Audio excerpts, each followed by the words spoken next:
ನಮಸ್ತೆ ಎಲ್ಲರಿಗೂ. ಪದ್ಮಾ ಜ್ಯೋತಿಷ್ಯ ಶಾಸ್ತ್ರಕ್ಕೆ ನಿಮಗೆಲ್ಲರಿಗೂ ಸ್ವಾಗತ. ಇವತ್ತಿನ ಈ ಒಂದು ವೃಷಭ ರಾಶಿಯ ಬಗ್ಗೆ ನಾವು ಏನೆಲ್ಲ ಈ ಒಂದು ಸರಳ ಪರಿಹಾರಗಳು ತಗೊಂಡ್ರೆ ತುಂಬಾ ಜೀವನದಲ್ಲಿ ನಿಮ್ಮ ಸ್ಥಾನ ಉನ್ನತ ಮಟ್ಟಕ್ಕೆ ಏರುತ್ತೆ ಅನ್ನೋದು ನಾನು ವಿಶೇಷವಾಗಿ ಈ ವಿಡಿಯೋದಲ್ಲಿ ಸಂಪೂರ್ಣವಾಗಿ ತಿಳಿಸಿದ್ದೀನಿ. ಈ ವಿಡಿಯೋನ ನೀವು ತಪ್ಪಿಸ್ದಲೇನೆ ಅಂದ್ರೆ ಸಂಪೂರ್ಣ ಮಾಹಿತಿ ನಿಮ್ಗೆ ಲಭಿಸ್ಬೇಕು ಅನ್ನೋದಾಗಿದ್ರೆ ಸ್ಕಿಪ್ ಮಾಡ್ದಲೇ ನೋಡ್ತೀರಾ. ತುಂಬಾ ಇಂಪಾರ್ಟೆಂಟ್ ಪರಿಹಾರಗಳು ನಾನು ಈ ವಿಡಿಯೋದಲ್ಲಿ ನಿಮ್ಗೆ ಹೇಳಿದ್ದೀನಿ. ಇದನ್ನ ನೀವು ಪಾಲಿಸಿದ್ದೇ ಆಗಿದಲ್ಲಿ ನಿಮ್ಮ ಜೀವನದಲ್ಲಿ ಅಖಂಡ ಮಟ್ಟದ ಈ ಒಂದು ರಾಜಯೋಗ ಪ್ರಾಪ್ತಿಯಾಗುತ್ತೆ, ಮತ್ತೆ ಧನಯೋಗ ಕೂಡ ನಿಮ್ಗೆ ಬರ್ತಾ ಹೋಗುತ್ತೆ. ನಿಮ್ಮ ಜೀವನದಲ್ಲಿ ಈ ಸಾಕಷ್ಟು ಕಣ್ಣೀರನ್ನ ಹಾಕಿದಿರಾ, ಆ ಕಣ್ಣೀರಿಗೆ ಈಗ ಪ್ರತಿಫಲ ಸಿಗುವ ಟೈಮ್ ಬಂದಾಯ್ತು.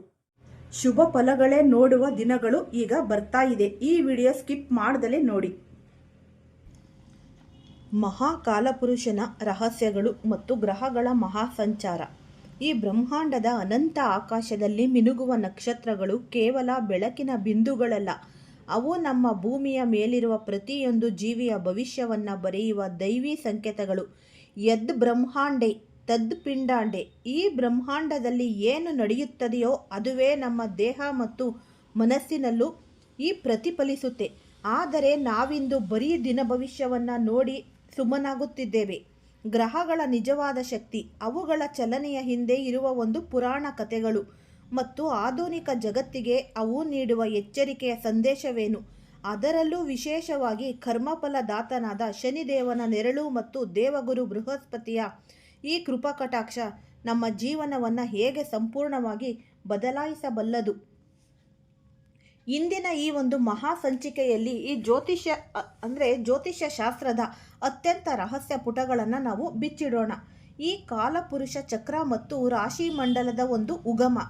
ನಮ್ಮ ಸನಾತನ ವೈದಿಕ ಜ್ಯೋತಿಷ್ಯದ ಪ್ರಕಾರ ಇಡೀ ಆಕಾಶ ಮಂಡಲವನ್ನು 260 ಡಿಗ್ರಿಗಳ ಒಂದು ವರ್ತುಲವಾಗಿ ನೋಡಲಾಗುತ್ತೆ. ಇದನ್ನು ನಾವು ಕಾಲಪುರುಷ ಚಕ್ರ ಎಂದು ಕರಿತೀವಿ. ಈ ಚಕ್ರವನ್ನು 12 ಸಮಾನ ಭಾಗಗಳಾಗಿ ವಿಂಗಡಿಸಲಾಗುತ್ತೆ. ಇವೇ 12 ರಾಶಿಗಳು. ಮೇಷ ರಾಶಿಯಿಂದ ಆರಂಭವಾಗಿ ಮೀನ ರಾಶಿಯವರೆಗೆ ಮುಕ್ತಾಯವಾಗುವ ಈ ಒಂದು ಪ್ರಯಾಣ ಕೇವಲ ನಕ್ಷತ್ರಗಳ ಗುಂಪಲ್ಲ, ಇದು ಒಂದು ಜೀವಿಯ ಆತ್ಮದ ವಿಕಾಸದ ಒಂದು ಕತೆ. ಮೇಷ ಮತ್ತು ವೃಷಭ ಇವು ಸೃಷ್ಟಿಯ ಆರಂಭ ಮತ್ತು ಸ್ಥಿರತೆಯನ್ನು ಸೂಚಿಸುತ್ತೆ. ಮಿಥುನ ಮತ್ತು ಕಟಕ ಇವು ಬುದ್ಧಿಶಕ್ತಿ ಮತ್ತು ಭಾವನೆಗಳ ಒಂದು ಸಮ್ಮಿಲನ. ಸಿಂಹ ಮತ್ತು ಕನ್ಯಾ ಇವು ಅಹಂಕಾರದ ಜಾಗೃತಿ ಮತ್ತು ಕರ್ತವ್ಯ ಪ್ರಜ್ಞೆ. ಆದರೆ ಈ ಇಡೀ ಚಕ್ರದಲ್ಲಿ ಅತ್ಯಂತ ನಿಗೂಢವಾದ ಮತ್ತು ಕಠಿಣವಾದ ಹಂತ ಯಾವುದು ಗೊತ್ತೇ? ಅದುವೇ ರಾಶಿ ಚಕ್ರದ ಕೊನೆಯ ಭಾಗಕ್ಕೆ ಬರುವ ಮುನ್ನ ಸಿಗುವ ಮಕರ ರಾಶಿ ಮತ್ತು ಕುಂಭ ರಾಶಿಗಳ ಈ ಒಂದು ವಲಯ. ಈ ಎರಡೂ ರಾಶಿಗಳನ್ನು ಆಳುವವನು ಸಾಕ್ಷಾತ್ ಸೂರ್ಯಪುತ್ರನಾದ ಶನಿ ಮಹಾತ್ಮ. ಶನಿದೇವನ ಒಂದು ಕರ್ಮ ಸಿದ್ಧಾಂತ. ಈ ಕ್ರೂರನೋ ಅಥವಾ ಗುರುವೋ? ಈ ಜನಸಾಮಾನ್ಯರಲ್ಲಿ ಶನಿ ಎಂದರೆ ಒಂದು ರೀತಿಯ ಭಯ, ನಡುಕ. ಶನಿ ದೆಸೆ ಬಂದರೆ ಸರ್ವಸ್ವವು ನಾಶವಾಗುತ್ತೆ ಎಂಬ ತಪ್ಪು ಕಲ್ಪನೆ ಇದೆ. ಆದರೆ ಪುರಾಣಗಳನ್ನು ಸೂಕ್ಷ್ಮವಾಗಿ ಗಮನಿಸಿದರೆ ಶನಿದೇವನಿಗಿಂತ ದಯಾಮಯಿ ಮತ್ತೊಬ್ಬನಿಲ್ಲ. ಶನಿ ಎಂದರೆ ಶನೈ ಶನೈ ಶರತಿ ಇತಿ ಶನಿ, ಅಂದರೆ ಯಾರು ಅತ್ಯಂತ ನಿಧಾನವಾಗಿ ಚಲಿಸುತ್ತಾರೋ ಅವರೇ ಶನಿ. ಒಂದು ರಾಶಿಯಿಂದ ಮತ್ತೊಂದು ರಾಶಿಗೆ ಹೋಗಲು ಶನಿದೇವನಿಗೆ ಬರೋಬ್ಬರಿ 2.5 ವರ್ಷಗಳು ಬೇಕಾಗುತ್ತೆ. ಇಂದಿನ ಈ ವೈಜ್ಞಾನಿಕ ಮತ್ತು ಆಧ್ಯಾತ್ಮಿಕ ರಹಸ್ಯಗಳು. ಯಾವುದೇ ಒಂದು ಪಾಠ ನಮಗೆ ತಲೆಯಲ್ಲಿ ಆಳವಾಗಿ ಕೂರಬೇಕಾದರೆ ಸಮಯ ಬೇಕು. ಶನಿದೇವನು ನಮಗೆ ತಕ್ಷಣ ಶಿಕ್ಷೆ ನೀಡುವುದಿಲ್ಲ. ಬದಲಿಗೆ ನಾವು ಮಾಡಿದ ಕರ್ಮಗಳನ್ನು ಸೂಕ್ಷ್ಮವಾಗಿ ಗಮನಿಸಿ ನಮ್ಮ ಅಹಂಕಾರವನ್ನು ಮುರಿದು ನಮ್ಮನ್ನು ಶುದ್ಧೀಕರಿಸಲು ದೀರ್ಘಕಾಲದ ತರಬೇತಿಯನ್ನು ನೀಡುತ್ತಾನೆ. ಶನಿದೇವನು ಕೇವಲ ಕಷ್ಟ ಕೊಡುವವನಲ್ಲ, ಅವನು ನಿಮ್ಮೊಳಗಿನ ಕಸವನ್ನು ಹೊರಹಾಕಿ ಜ್ಞಾನದ ಚಿನ್ನವನ್ನು ಹೊರತೆಗೆಯುವ ಅತ್ಯಂತ ಕಠಿಣ ಪರಿಶ್ರಮದ ಒಂದು ಕಮ್ಮಾರ. ಕಾಲಪುರುಷ ಚಕ್ರದ 10ನೇ ಮತ್ತು 11ನೇ ಮನೆಗಳಾದ ಮಕರ ಹಾಗೂ ಕುಂಭರಾಶಿಗಳು ಶನಿದೇವನ ಸ್ವಂತ ಮನೆಗಳಾಗಿದ್ದರೂ ಇವೆರಡರ ಸ್ವಭಾವ ಮತ್ತು ತತ್ವಗಳು ಸಂಪೂರ್ಣವಾಗಿ ಭಿನ್ನವಾಗಿವೆ. ಜ್ಯೋತಿಷ್ಯ ಶಾಸ್ತ್ರವನ್ನು ಕೇವಲ ಮೇಲ್ನೋಟಕ್ಕೆ ಕಲಿಯುವವರು ಇವೆರಡನ್ನೂ ಒಂದೇ ತಕ್ಕಡಿಯಲ್ಲಿ ತೂಗುತ್ತಾರೆ, ಆದರೆ ಅದು ತಪ್ಪು. ಮಕರ ರಾಶಿ ಅಂದರೆ ಭೂಮಿ ತತ್ವ ಮತ್ತು ಕರ್ಮದ ಒಂದು ಸಂಕೇತ. ಈ ಕುಂಭರಾಶಿ ಅಂದರೆ ವಾಯುತತ್ವ ಮತ್ತು ಜ್ಞಾನದ ಒಂದು ಕುಂಭ. ಆದರೆ ಕುಂಭರಾಶಿಗೆ ಬಂದಾಗ ಚಿತ್ರಣವೇ ಬದಲಾಗುತ್ತೆ. ಇದರ ಚಿಹ್ನೆ ಒಬ್ಬ ಮನುಷ್ಯನು ನೀರಿನ ಮಡಕೆಯನ್ನು ಹಿಡಿದಿರುವುದು. ಇಲ್ಲಿ ನೀರು ಎಂದರೆ ಸಾಮಾನ್ಯ ನೀರಲ್ಲ, ಅದು ಜ್ಞಾನದ ಅಮೃತ. ಇದು ವಾಯುತತ್ವದ ರಾಶಿಯಾಗಿರೋದ್ರಿಂದ ಇಲ್ಲಿ ಶನಿಯು ಕೇವಲ ದೈಹಿಕ ಶ್ರಮವನ್ನು ನೋಡುವುದಿಲ್ಲ, ಬದಲಿಗೆ ಬೌದ್ಧಿಕ ವಿಕಾಸ ಮತ್ತು ಸಾಮಾಜಿಕ ಕಲ್ಯಾಣವನ್ನು ಬಯಸುತ್ತಾನೆ. ಕುಂಭ ರಾಶಿಯವರು ಕ್ರಾಂತಿಕಾರಿಗಳು, ಹಳೆಯ ಸಂಪ್ರದಾಯಗಳನ್ನು ಮುರಿದು ಹೊಸ ಆವಿಷ್ಕಾರಗಳನ್ನು ಮಾಡುವವರು. ಮತ್ತೆ ನಿಮ್ಮನ್ನು ಸ್ವಾರ್ಥದಿಂದ ನಿಮ್ಮ ಸ್ವಂತ ಉನ್ನತಿಗಾಗಿ ದುಡಿಯುವಂತೆ ಮಾಡಿದರೆ ಈ ಕುಂಭವು ನಿಮ್ಮನ್ನು ಇಡೀ ಸಮಾಜದ ಒಳಿತಿಗಾಗಿ ಯೋಚಿಸುವಂತೆ ಮಾಡುತ್ತೆ. ಶನಿಯು ಕರ್ಮಯೋಗಿಯಾದರೆ ಕುಂಭದಲ್ಲಿ ಜ್ಞಾನಯೋಗಿಯಾಗುತ್ತಾನೆ. ಬಹಳಷ್ಟು ಜನ ಕೇಳ್ತಾರೆ, ಸ್ವಾಮಿ, ನನ್ನ ಜಾತಕದಲ್ಲಿ ಗ್ರಹಗಳು ಚೆನ್ನಾಗಿದ್ರು ಈಗ ನಮಗೆ ಯಾಕೆ ಇಂಥ ಕಷ್ಟ ಬರುತ್ತಿದೆ? ಇದಕ್ಕೆ ಉತ್ತರವೇ ಗೋಚಾರ ಫಲ. ನಿಮ್ಮ ಜನ್ಮ ಸಮಸ್ಯೆಗಳು ಅಂದರೆ ಗ್ರಹಗಳು ಎಲ್ಲಿದ್ದವೋ ಎಂಬುದು ನಿಮ್ಮ ಮೂಲ ಜಾತಕವಾದರೆ ಪ್ರಸ್ತುತ ಆಕಾಶದಲ್ಲಿ ಗ್ರಹಗಳು ಎಲ್ಲಿ ಸಂಚರಿಸುತ್ತಿವೆ ಎಂಬುದು ಒಂದು ಗೋಚಾರ. ಈ ದೇವಗುರು ಬೃಹಸ್ಪತಿ, ಗುರು ಮತ್ತು ಶನಿದೇವನ ಸಂಚಾರಗಳು ನಮ್ಮ ಜೀವನದ ದಿಕ್ಕನ್ನೇ ಬದಲಾಯಿಸುತ್ತವೆ. ಶನಿ ಸಂಚಾರ ಅಂದರೆ 2.5 ವರ್ಷಗಳಿಗೊಮ್ಮೆ ಬದಲಾಗುವ ಒಂದು ಶನಿ ನಮಗೆ ಸತ್ಯದ ಒಂದು ದರ್ಶನ ಮಾಡಿಸುತ್ತಾನೆ. ವರ್ಷಕ್ಕೊಮ್ಮೆ ಬದಲಾಗುವ ಗುರು ಗ್ರಹವು ನಮಗೆ ಆಶೀರ್ವಾದ, ಧನಲಾಭ ಮತ್ತು ಆಧ್ಯಾತ್ಮಿಕ ಮಾರ್ಗದರ್ಶನ ನೀಡೋದು. ಯಾವಾಗ ಗೋಚಾರದಲ್ಲಿ ಶನಿಯು ನಿಮ್ಮ ರಾಶಿಯ ಮೇಲೆ ಅಥವಾ ನಿಮ್ಮ ರಾಶಿಯ ಪ್ರಮುಖ ಮನೆಗಳ ಮೇಲೆ ಸಂಚರಿಸುತ್ತಾನೋ ಆಗ 7ರ ಶನಿ ಅಥವಾ ಅಷ್ಟಮ ಶನಿಯ ಪ್ರಭಾವ ಆರಂಭವಾಗುತ್ತೆ. ಆದರೆ ಈ ಸಮಯದಲ್ಲಿ ದೇವಗುರುವಿನ ದೃಷ್ಟಿ ಆ ಶನಿಯ ಮೇಲಿದ್ದರೆ ಕಷ್ಟಗಳ ತೀವ್ರತೆ ಕಡಿಮೆಯಾಗಿ ವ್ಯಕ್ತಿಯು ಜಗತ್ತೇ ಮೆಚ್ಚುವಂತಹ ಸಾಧನೆ ಮಾಡ್ತಾನೆ. ಇದನ್ನು ಜ್ಯೋತಿಷ್ಯದಲ್ಲಿ ಈ ಧರ್ಮ, ಕರ್ಮ, ಆಧ್ಯಾತ್ಮಿಕ ಯೋಗ ಎಂದು ಕರೆಯಲಾಗುತ್ತೆ. ಜನಸಾಮಾನ್ಯರನ್ನು ಅತ್ಯಂತ ಹೆಚ್ಚಾಗಿ ಕಾಡುವ ಮತ್ತು ಭಯ ಹುಟ್ಟಿಸುವ ವಿಷಯವೆಂದರೆ ಅದು 7ನೇ ಶನಿ. ಶನಿ ಗ್ರಹವು ಒಂದು ರಾಶಿಯಲ್ಲಿ 2.5 ವರ್ಷಗಳ ಕಾಲ ಇರುತ್ತೆ ಎಂದು ನಾವು ಮೊದಲೇ ತಿಳಿದುಕೊಂಡಿದ್ದೇವೆ. ನಿಮ್ಮ ಜನ್ಮ ರಾಶಿಯ ಹಿಂದಿನ ಮನೆ, ನಿಮ್ಮ ಸ್ವಂತ ರಾಶಿ ಮತ್ತು ನಿಮ್ಮ ರಾಶಿಯ ಮುಂದಿನ ಮನೆ, ಈ 3 ಮನೆಗಳಲ್ಲಿ ಶನಿ ಸಂಚಾರ ಇರುವ ಈ ಒಟ್ಟು 7.5 ವರ್ಷಗಳ ಕಾಲಾವಧಿಯನ್ನೇ 7ನೇ ಶನಿ ಎಂದು ನಾವು ಕರಿತೀವಿ. ಆದರೆ ಈ ಅವಧಿಯಲ್ಲಿ ಎಲ್ಲರಿಗೂ ಕಷ್ಟಗಳೇ ಸಿಗುತ್ತವೆಯೇ? ಖಂಡಿತ ಇಲ್ಲ. ಈ ಜ್ಯೋತಿಷ್ಯ ಶಾಸ್ತ್ರದ ನೈಜ ಗಣಿತದ ಪ್ರಕಾರ ಈ ಅವಧಿಯಲ್ಲಿ 3 ಹಂತಗಳಾಗಿ ನಾವು ಹೇಳಬಹುದು. ಈ ಮೊದಲನೆಯ ಹಂತ ಆರಂಭಿಕ ಅಂದರೆ 2.5 ವರ್ಷ. ಶನಿಯು ನಿಮ್ಮ ರಾಶಿಯ 12ನೇ ಮನೆಯಲ್ಲಿರುವಾಗ ಇದು ಮಾಸಿಕ ಒತ್ತಡ, ಅನಗತ್ಯ ಖರ್ಚುಗಳು ಮತ್ತು ದೂರದ ಪ್ರಯಾಣಗಳನ್ನು ನೀಡುತ್ತೆ. ಇಲ್ಲಿ ಶನಿಯು ನಿಮ್ಮ ಆಲೋಚನಾ ಶೈಲಿಯನ್ನೇ ಪರೀಕ್ಷಿಸುತ್ತೆ. 2ನೇ ಹಂತ ನಾವು ನೋಡಿದಾಗ ಮಧ್ಯದ 2.5 ವರ್ಷ. ಶನಿಯು ನಿಮ್ಮ ಸ್ವಂತ ಜನ್ಮ ರಾಶಿಯ ಮೇಲೆ ಬರುವಾಗ ಇದು ಅತ್ಯಂತ ಕಠಿಣದ ಹಂತ. ಇಲ್ಲಿ ದೈಹಿಕ ಶ್ರಮ ಹೆಚ್ಚಾಗುತ್ತೆ, ನಿಕಟ ಬಂಧುಗಳಿಂದ ವಿರೋಧ ವ್ಯಕ್ತವಾಗಬಹುದು. ಇದು ನಿಮ್ಮ ಅಹಂಕಾರವನ್ನು ಸಂಪೂರ್ಣವಾಗಿ ಕರಗಿಸುವ ಒಂದು ಸಮಯ. ಈ 3ನೇ ಹಂತ ಅಂದರೆ ಕೊನೆಯ 2.5 ವರ್ಷ ಶನಿಯು ನಿಮ್ಮ ರಾಶಿಯ 2ನೇ ಮನೆಗೆ ಧನ ಮತ್ತು ಕುಟುಂಬದ ಸ್ಥಾನ. ಚಲಿಸುವಾಗ ಕಷ್ಟಗಳು ನಿಧಾನವಾಗಿ ದೂರವಾಗುತ್ತೆ. ಕಳೆದು ಹೋದ ಧನ, ಗೌರವ ಮರಳಿ ಸಿಗಲು ಪ್ರಾರಂಭವಾಗುತ್ತೆ. ಇದು ಕಠಿಣ ಪರೀಕ್ಷೆಯ ನಂತರ ಸಿಗುವ ದೀಕ್ಷೆ ಇದ್ದಂತೆ. ಶನಿದೇವನಿಗೆ ಎಳ್ಳೆಣ್ಣೆಯ ದೀಪ ಹಚ್ಚುವುದು, ಕಪ್ಪು ಬಟ್ಟೆ ದಾನ ಮಾಡುವುದು ಕೇವಲ ಬಾಹ್ಯ ಕ್ರಿಯೆಗಳಲ್ಲ. ಎಳ್ಳೆಣ್ಣೆಯು ಶನಿಗೆ ಪ್ರಿಯವಾದ ಜಿಡ್ಡು ಮತ್ತು ತಾಳ್ಮೆಯನ್ನು ಸೂಚಿಸುತ್ತೆ. ಶನಿ ಎಂದರೆ ಶ್ರಮಜೀವಿಗಳ ಸಂಕೇತ. ಸಮಾಜದಲ್ಲಿ ಯಾರು ಅತ್ಯಂತ ಕೆಳಮಟ್ಟದಲ್ಲಿ ಕಷ್ಟಪಟ್ಟು ದುಡಿಯುತ್ತಾರೋ ಈ ಕಾರ್ಮಿಕರು, ಬಡವರು, ಅವರಿಗೆ ನೀವು ಗೌರವ ಮತ್ತು ಸಹಾಯ ನೀಡಿದಾಗ ಸಾಕ್ಷಾತ್ ಶನಿದೇವನು ಪ್ರಸನ್ನನಾಗುತ್ತಾನೆ. ಇದಕ್ಕಿಂತ ದೊಡ್ಡ ಪರಿಹಾರ ಮತ್ತೊಂದಿಲ್ಲ. ನಾವು ಅಂದರೆ ಪ್ರಸ್ತುತ ಜೀವಿಸುತ್ತಿರುವ ಈ ಒಂದು ಕಾಲಘಟ್ಟವು ಜ್ಯೋತಿಷ್ಯದ ದೃಷ್ಟಿಯಿಂದ ಅತ್ಯಂತ ಮಹತ್ವದ್ದಾಗಿದೆ. ಈ ಗ್ರಹಗಳ ಮಂಡಲದಲ್ಲಿ ದೊಡ್ಡ ಮಟ್ಟದ ಪಲ್ಲಟಗಳು ಸಂಭವಿಸುತ್ತಿವೆ. ವಿಶೇಷವಾಗಿ ರಾಹು ಮತ್ತು ಕೇತುಗಳ ರಾಶಿ ಪರಿವರ್ತನೆ ಹಾಗೂ ಶನಿದೇವನ ಸ್ವಕ್ಷೇತ್ರದಿಂದ ಮೀನ ರಾಶಿಗೆ ಆಗಲಿರುವ ಸಂಚಾರವು ಇಡೀ ಜಗತ್ತಿನ ರಾಜಕೀಯ, ಆರ್ಥಿಕ ಮತ್ತು ಸಾಮಾಜಿಕ ಸ್ಥಿತಿಗತಿಗಳ ಮೇಲೆ ತೀವ್ರ ಪ್ರಭಾವ ಬೀರುತ್ತೆ. ಈ ಜಲತತ್ವದ ರಾಶಿಗೆ ಶನಿಯ ಪ್ರಭಾವ ಅಂದರೆ ಪ್ರವೇಶ ಆಗೋದ್ರಿಂದ ಈ ಪ್ರಪಂಚದಾದ್ಯಂತ ಧಾರ್ಮಿಕ ಮತ್ತು ಆಧ್ಯಾತ್ಮಿಕ ವಿಷಯಗಳಲ್ಲಿ ಜನರ ಆಸಕ್ತಿ ಹೆಚ್ಚಾಗುತ್ತೆ. ಕೇವಲ ಬೂಟಾಟಿಕೆಯ ಭಕ್ತಿ ದೂರವಾಗಿ ನೈಜ ಜ್ಞಾನದ ಹುಡುಕಾಟ ಪ್ರಾರಂಭವಾಗುತ್ತೆ. ಶೇರ್ ಮಾರುಕಟ್ಟೆ ಆಗಿರ್ಬೋದು ಅಥವಾ ಜಾಗತಿಕ ಮಾರುಕಟ್ಟೆ ಏರಿಳಿತಗಳು ಕಂಡುಬರುತ್ತವೆ. ಭೂಮಿಯ ಮೇಲಿನ ಸಂಪನ್ಮೂಲಗಳಿಗಿಂತ ಬೌದ್ಧಿಕ ಆಸ್ತಿ ಮತ್ತು ತಂತ್ರಜ್ಞಾನಕ್ಕೆ ಹೆಚ್ಚಿನ ಮೌಲ್ಯ ಅನ್ನೋದು ಸಿಗುತ್ತೆ. ಈ ಮಹಾ ಸಂಚಾರದ ಸಮಯದಲ್ಲಿ ಯಾವ ರಾಶಿಗಳು ಅತ್ಯಂತ ಜಾಗರೂಕರಾಗಿರಬೇಕು ಮತ್ತು ಯಾರು ಈ ಸಂದರ್ಭವನ್ನು ತಮ್ಮ ಬೆಳವಣಿಗೆಗೆ ಬಳಸಿಕೊಳ್ಳಬಹುದು ಎಂಬುದನ್ನು ತಿಳಿಯುವುದು ಇಲ್ಲಿ ಅತ್ಯಗತ್ಯ. ಈ ಜ್ಯೋತಿಷ್ಯ ಶಾಸ್ತ್ರದಲ್ಲಿ ಕೇವಲ ರಾಶಿಗಳನ್ನು ನೋಡುವುದು ಅರ್ಥ ಸತ್ಯವನ್ನು ಇಲ್ಲಿ ತಿಳಿದುಕೊಂಡಂತೆ. ನಿಜವಾದ ರಹಸ್ಯ ಅಡಗಿರುವುದು ನಕ್ಷತ್ರಗಳಲ್ಲಿ. ಪ್ರತಿ ರಾಶಿಯು 3 ನಕ್ಷತ್ರಗಳ ಪಾದಗಳನ್ನು ಒಳಗೊಂಡಿರುತ್ತೆ. ಅಂದರೆ ಉದಾಹರಣೆಗೆ ಈ ಶನಿಯ ಸ್ವಕ್ಷೇತ್ರವಾದ ಈ ಒಂದು ಕುಂಭ ರಾಶಿಯ ಹಿಂದೆ ಉತ್ತರಾಷಾಢ, ಶ್ರವಣ, ಧನಿಷ್ಠ, ಶತಾಭಿಷ ಮತ್ತು ಪೂರ್ವ ಭಾದ್ರಪದ ನಕ್ಷತ್ರಗಳ ಶಕ್ತಿ ಅಡಗಿದೆ. ಈ ಗ್ರಹಗಳ ಮಹಾ ಸಂಚಾರ ನಡೆಯುವಾಗ ಆ ಗ್ರಹವು ಯಾವ ನಕ್ಷತ್ರದ ಮೇಲೆ ಹಾದು ಹೋಗುತ್ತೆ ಎಂಬುದರ ಆಧಾರದ ಮೇಲೆ ಫಲಗಳು ಸಂಪೂರ್ಣವಾಗಿ ಬದಲಾಗುತ್ತೆ. ಈ ಶ್ರವಣ ನಕ್ಷತ್ರದ ಒಂದು ಪ್ರಭಾವ. ಶನಿಯು ಜ್ಞಾನ ಮತ್ತು ಶ್ರವಣ ಅಂದರೆ ಕೇಳಿಸಿಕೊಳ್ಳುವ ನಕ್ಷತ್ರವಾದ ಶ್ರವಣದಲ್ಲಿ ಸಂಚರಿಸುವಾಗ ಜಗತ್ತಿನಲ್ಲಿ ರಹಸ್ಯಗಳು ಹೊರಬರುತ್ತವೆ.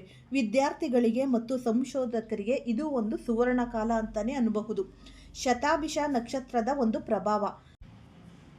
ಇದು ರಾಹುವಿನ ನಕ್ಷತ್ರವಾಗಿದ್ದು 100 ವೈದ್ಯರ ಶಕ್ತಿಯನ್ನು ಹೊಂದಿದೆ.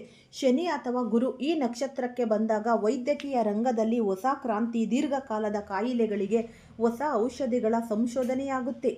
ಈ ಬ್ರಹ್ಮಾಂಡದ ಈ ಶಕ್ತಿಯನ್ನು ನಿಮ್ಮದಾಗಿಸಿಕೊಳ್ಳಲು ರಾತ್ರಿ ಮಲಗುವ ಮುನ್ನ ಆಕಾಶವನ್ನು ನೋಡಿ ಕೃತಜ್ಞತೆಯನ್ನು ಸಲ್ಲಿಸಿ.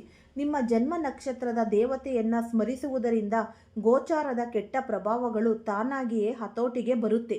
ಬ್ರಹ್ಮಾಂಡದ ಈ ಮಹಾಚಕ್ರದಲ್ಲಿ ಬದಲಾವಣೆ ಎಂಬುದು ಸನಾತನ ನಿಯಮ. ಗ್ರಹಗಳು ಚಲಿಸುತ್ತಲೇ ಇರುತ್ತೆ, ಕಾಲ ಉರುಳುತ್ತಲೇ ಇರುತ್ತೆ. ಆದರೆ ನೆನಪಿಡಿ, ಗ್ರಹಗಳು ನಮಗೆ ಕಷ್ಟ ನೀಡಲು ಬರುವುದಿಲ್ಲ. ಅವು ನಮ್ಮನ್ನು ಪರಿಪೂರ್ಣ ಮನುಷ್ಯರನ್ನಾಗಿ ಮಾಡಲು ಬರುತ್ತವೆ. ಶನಿಯ ಶಿಸ್ತು, ಗುರುವಿನ ಜ್ಞಾನ ಮತ್ತು ರಾಹುಕೇತುಗಳ ಪಾಠವನ್ನು ಯಾರು ಸರಿಯಾಗಿ ಅರ್ಥ ಮಾಡಿಕೊಳ್ಳುತ್ತಾರೋ ಅವರಿಗೆ ಯಾವುದೇ ಗೋಚಾರ ಫಲವು ಕೆಟ್ಟದ್ದನ್ನು ಮಾಡಲು ಸಾಧ್ಯವಿಲ್ಲ. ಕರ್ಮವೇ ಪ್ರಧಾನ, ಧರ್ಮವೇ ರಕ್ಷೆ. ಈ ಬ್ರಹ್ಮಾಂಡದ ಈ ಒಂದು ಅನಂತ ಪಯಣದಲ್ಲಿ ನಾವು ಕೇವಲ ಪ್ರೇಕ್ಷಕರಲ್ಲ, ನಾವೇ ಮುಖ್ಯ ಪಾತ್ರಧಾರಿಗಳು. ಶನಿದೇವನು ನಮಗೆ ನೀಡುವ ಶಿಸ್ತು ಮತ್ತು ದೇವಗುರು ಬೃಹಸ್ಪತಿಯು ಕರುಣಿಸುವ ವಿವೇಕ ಎರಡೂ ಒಂದೇ ನಾಣ್ಯದ 2 ಮುಖಗಳು ಇದ್ದಂತೆ. ಯಾವಾಗ ಒಬ್ಬ ವ್ಯಕ್ತಿ ತನ್ನ ಕರ್ಮವನ್ನು ಪ್ರಾಮಾಣಿಕವಾಗಿ ಮಾಡುತ್ತಾ ಬರುತ್ತಾನೆ, ಧರ್ಮದ ಹಾದಿಯಲ್ಲಿ ನಡೆಯುತ್ತಾನೋ, ಆಗ ಬ್ರಹ್ಮಾಂಡದ ಪ್ರತಿಯೊಂದು ನಕ್ಷತ್ರವು ಆತನ ಯಶಸ್ಸಿಗೆ ಸಂಚು ರೂಪಿಸುತ್ತೆ. ನಿಮ್ಮ ಜನ್ಮ ಜಾತಕ ಮತ್ತು ಗೋಚಾರದ ಗ್ರಹಗಳು ಎಷ್ಟೇ ಕಠಿಣವಾಗಿದ್ದರೂ ನಿಮ್ಮ ದೃಢ ಸಂಕಲ್ಪ ಮತ್ತು ಸತ್ಕರ್ಮಗಳ ಮುಂದೆ ಅವು ಮಣಿಯಲೇಬೇಕು. ಪ್ರಕೃತಿಯ ನಿಯಮಗಳನ್ನು ಗೌರವಿಸಿ ನಿಮ್ಮೊಳಗಿನ ದೈವಿ ಶಕ್ತಿಯನ್ನು ಜಾಗೃತಗೊಳಿಸಿ. ಈ ಮಹಾ ಸಂಚಾರವು ನಿಮ್ಮ ದೈನಂದಿನ ಕೇವಲ ಬದಲಾವಣೆಯಲ್ಲ, ಒಂದು ಅದ್ಭುತವಾದ ಈ ಸ್ಥಿರಾಂತ್ಯವನ್ನು ತರಲಿ ಎಂದು ನಾವು ಹೇಳಬಹುದು.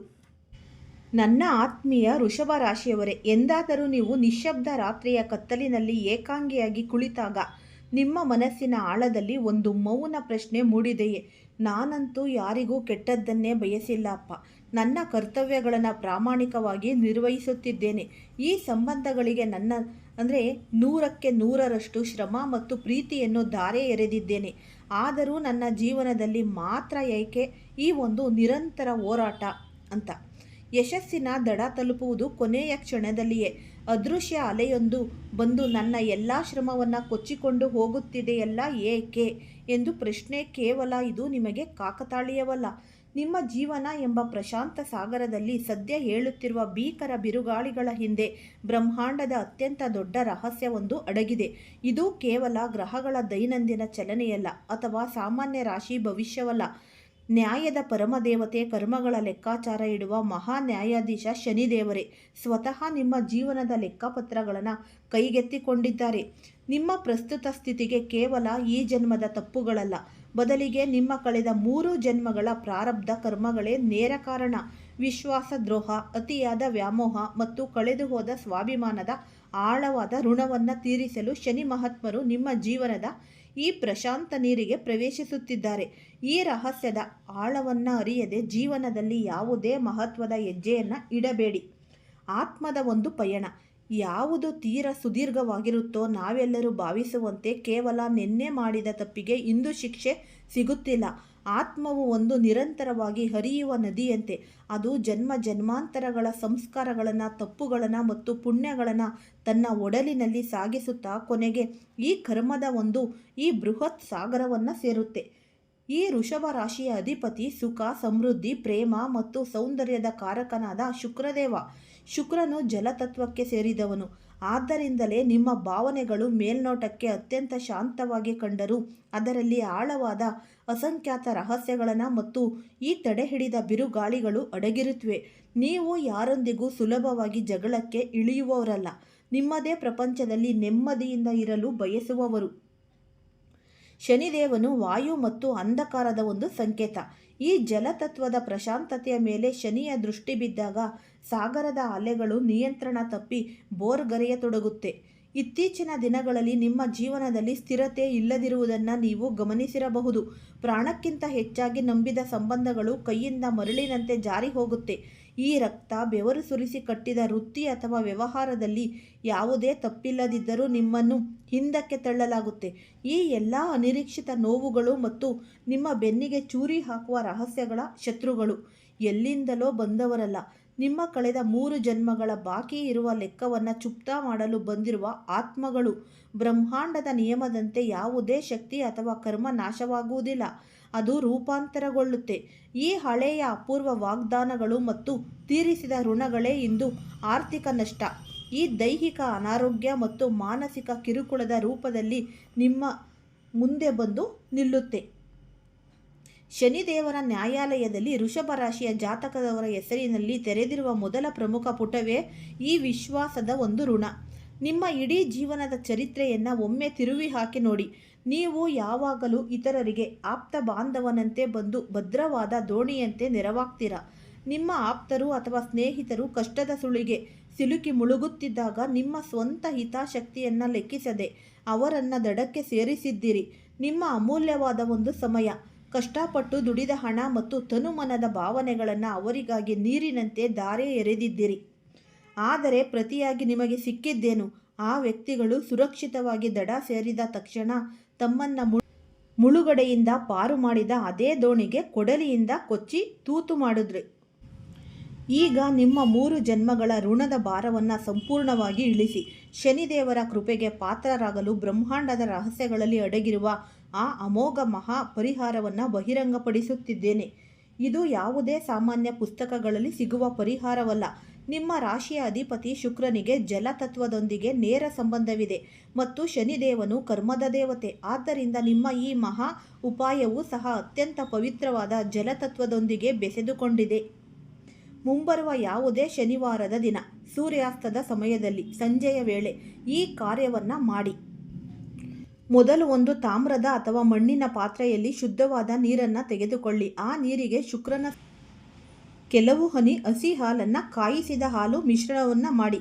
ನಂತರ ಶನಿದೇವರ ಈ ಒಂದು ಪ್ರೀತ್ಯರ್ಥವಾಗಿ ಅದಕ್ಕೆ ಕೆಲವು ಕಪ್ಪು ಎಳ್ಳನ್ನು ಹಾಕಿಕೊಳ್ಳಿ. ಈಗ ನಿಮ್ಮ ಮನಸ್ಸನ್ನು ಸಂಪೂರ್ಣವಾಗಿ ಪ್ರಶಾಂತಗೊಳಿಸಿಕೊಂಡು ನಿಮ್ಮ ಮನೆಯ ಹತ್ತಿರವಿರುವ ಯಾವುದೇ ಹರಿಯುವ ನದಿ, ಸರೋವರ ಅಥವಾ ಜಲಾಶಯದ ಬಳಿಗೆ ಹೋಗಿ, ಒಂದು ವೇಳೆ ಹರಿಯುವ ನೀರಿನ ಸೌಲಭ್ಯವಿಲ್ಲದಿದ್ದರೆ ನಿಮ್ಮ ಹತ್ತಿರವಿರುವ ಅತ್ಯಂತ ಈ ಒಂದು ಹಳೆಯ ಅರಳಿ ಮರದ ಬೇರಿಗೆ ಈ ನೀರನ್ನು ಅರ್ಪಿಸಿ. ಆ ನೀರನ್ನು ಅತ್ಯಂತ ನಿಧಾನವಾಗಿ ಏಕಾಧಾರೆಯಾಗಿ ಹರಿಸುತ್ತಾ ನಿಮ್ಮ ಕಣ್ಣುಗಳನ್ನು ಮುಚ್ಚಿ ಬ್ರಹ್ಮಾಂಡದ ಮುಂದೆ ಹೀಗೆ ಪ್ರಾರ್ಥಿಸಿ. ಹೇ ಬ್ರಹ್ಮಾಂಡವೇ, ಪ್ರಭು ಶನಿದೇವರೇ, ನನ್ನ ಈ ಜನ್ಮದ ಅಥವಾ ಕಳೆದ ಯಾವುದೇ ಜನ್ಮಗಳ ಬಾಕಿ ಇರುವ ಸಾಲ, ತಪ್ಪುಗಳು ಮತ್ತು ಕರ್ಮಗಳ ಋಣವನ್ನು ನಾನು ಈ ಪವಿತ್ರ ಜಲದೊಂದಿಗೆ ಹರಿದು ಬಿಡುತ್ತಿದ್ದೇನೆ. ನನ್ನನ್ನು ಸಂಪೂರ್ಣವಾಗಿ ಮುಕ್ತಗೊಳಿಸು. ನನ್ನ ಜೀವನದ ದೋಣಿಗೆ ಸರಿಯಾದ ಈ ಒಂದು ಸತ್ಪಥವನ್ನು ತೋರಿಸು.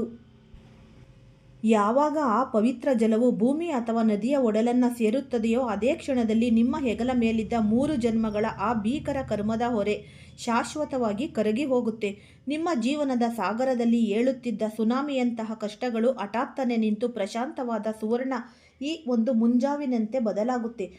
ನೋಡಿದ್ರಲ್ಲ, ಏನೆಲ್ಲ ಈ ಸರಳವಾದ ಪರಿಹಾರಗಳನ್ನು ಮಾಡಿಕೊಂಡ್ರೆ ನಿಮ್ಮ ಜೀವನದಲ್ಲಿ ಏನೆಲ್ಲ ಶುಭ ಫಲಗಳು ದೊರೆಯುತ್ತೆ ಅನ್ನೋದು ಈಗಾಗಲೇ ನಿಮಗೂ ಕೂಡ ಗೊತ್ತಾಗಿದೆ. ಆದ್ರಿಂದ ನೀವು ಈ ವಿಡಿಯೋವನ್ನ ಎಲ್ಲೂ ಕೂಡ ಸ್ಕಿಪ್ ಮಾಡ್ದಲೇ ನೋಡ್ತೀರಾ ಅಂತ ಅನ್ಕೊಂಡಿದ್ದೀನಿ. ಈ ವಿಡಿಯೋ ಇಷ್ಟ ಆಗಿದ್ರೆ ಲೈಕ್ ಮಾಡಿ ಮತ್ತೆ ಶೇರ್ ಮಾಡಿ. ಯಾರಾದ್ರೂ ಹೊಸದಾಗಿ ನೋಡ್ತಾ ಇದ್ರೆ ಅವರು ಕೂಡ ಈ ಚಾನಲ್ಗೆ ಸಬ್ಸ್ಕ್ರೈಬ್ ಮಾಡಿಕೊಳ್ಳಿ. ಇದೇ ರೀತಿ ತುಂಬಾ ಉಪಯುಕ್ತವಾದ ಮಾಹಿತಿ ನಿಮ್ ಜೊತೆ ಶೇರ್ ಮಾಡ್ತಾನೆ ಇರ್ತೀನಿ. ಆದಷ್ಟು ಈ ವೃಷಭ ರಾಶಿಯವರಿಗೆ ಎಲ್ಲರಿಗೂ ಸಹ ಈ ಪರಿಹಾರ ಮಾಡಿಕೊಂತಿರಲ್ಲ, ಎಲ್ಲರಿಗೂ ತುಂಬಾನೇ ಒಳ್ಳೇದಾಗುತ್ತೆ. ಸರ್ವೇ ಜನ ಸುಖಿನೋ ಭವಂತು. ಎಲ್ಲರಿಗೂ ಸಹ ಧನ್ಯವಾದಗಳು.